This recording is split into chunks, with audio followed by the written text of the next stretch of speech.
حجر اسود نہیں ہے. مطالبہ کیجیے بحرین کے حاکم سے کہ ہمیں حجر اسود چاہیے.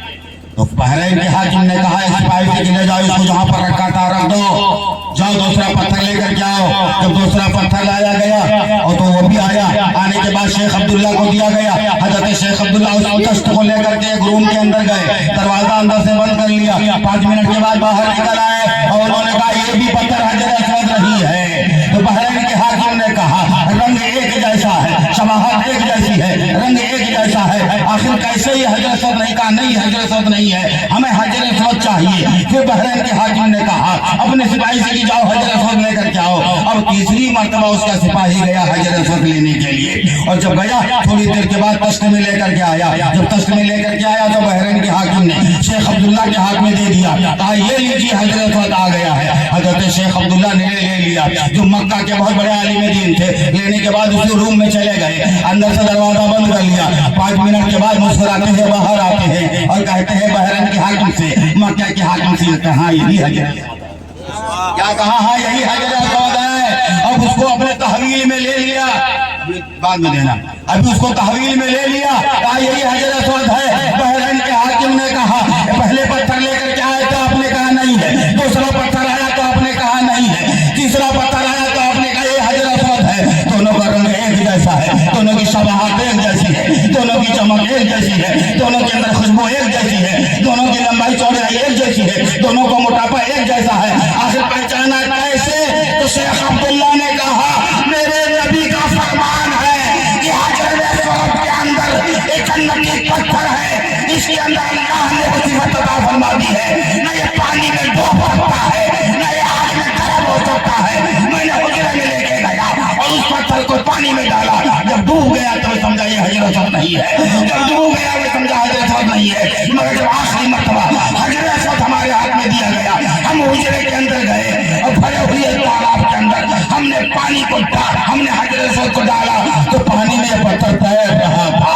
پانی میں پتھر تیر رہا تھا. میرے مصطفیٰ نے فرمایا تھا کہ جو حجر اسود ہے پانی میں ڈوب نہیں سکتا ہے, اس کی یہ فضیلت و کرامت ہے. جب یہ تیرنے لگا پتھر تو میں سمجھ گیا فرمان مصطفیٰ حق ہے اور یہی حجر اسود ہے.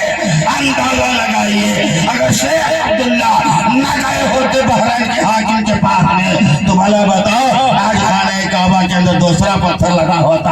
حجر اسود کو چومنے سے سارے ہو جائے خالی رہ جاتے ہیں, خالی رہ جاتے. اسی لیے کہا گیا ہے علماء سے محبت کرو, یہ تمہارے ہر چھوٹی بڑی مشکل میں کام آتے ہیں. شیخ عبداللہ کا احسان پوری دنیا کے اوپر ہے کہ اگر وہ نہ گئے ہوتے تو حجر اسود ہمیں صحیح مل نہیں پاتا. پتہ چلا حجر اسود کی تاثیر یہ ہے نہ آگ میں گرم ہوتا ہے نہ پانی میں ڈوبتا ہے. آگ میں ڈال دو جو جنتی پتھر ہے آگ بجھ جائے گی مگر وہ گرم نہیں ہوتا ہے. پانی میں ڈال دو جو تو پانی میں ڈوب نہیں سکتا ہے, پانی میں تیرتا ہے. نعرہ تکبیر, نعرہ رسالت, نعرہ رسالت, مسلک اعلی حضرت, نعرہ تکبیر. ماشاءاللہ ماشاءاللہ, بہت خوب, سبحان اللہ سبحان اللہ. تو بڑی اچھی بات ہے آپ حضرات شادی بیاہ کے موقع پر علماء کی تقریریں کروائیں, نعت خوانی کروائیں, اس سے ہمارے ایمان میں جلا پیدا ہوتا ہے. بولیے سبحان اللہ, سبحان اللہ. ہوشیار وہ نہیں ہے جو اپنے بستر پر سو رہے ہیں, ہوشیار وہ لوگ ہیں جو اپنی نیندوں کی قربانی دے کر کے محفل میلاد مصطفیٰ میں اس خنکی کی رات میں آ کر کے بیٹھے ہوئے ہیں اور اس کو سماعت کر رہے ہیں. لمحہ لمحہ آپ کا عبادت میں لکھا جا رہا ہے, ساتھ ساتھ آپ کی عبادت میں لکھی جا رہی ہے. اس لیے کہ آپ محفل میلاد مصطفیٰ میں بیٹھے ہوئے ہیں. میں نے جو آج کا عنوان انتخاب کیا ہے قرآن کی آیت ہے, اللہ فرما رہا ہے ہننا لباس لکم وانتم لباس لہننا. اے مومن مردوں عورتیں تمہاری لباس ہیں اور اے مومن عورتوں تمہارے شوہر تمہارے حق ہے. ماشاءاللہ تمہارے شوہر تمہارے لباس ہے. تو پتہ چلا قرآن نے میاں بیوی کو ایک دوسرے کا لباس قرار دیا. کیا قرار دیا؟ لباس. لباس لباس تو سمجھتی ہیں آپ لفظ, لباس بنے کپڑا.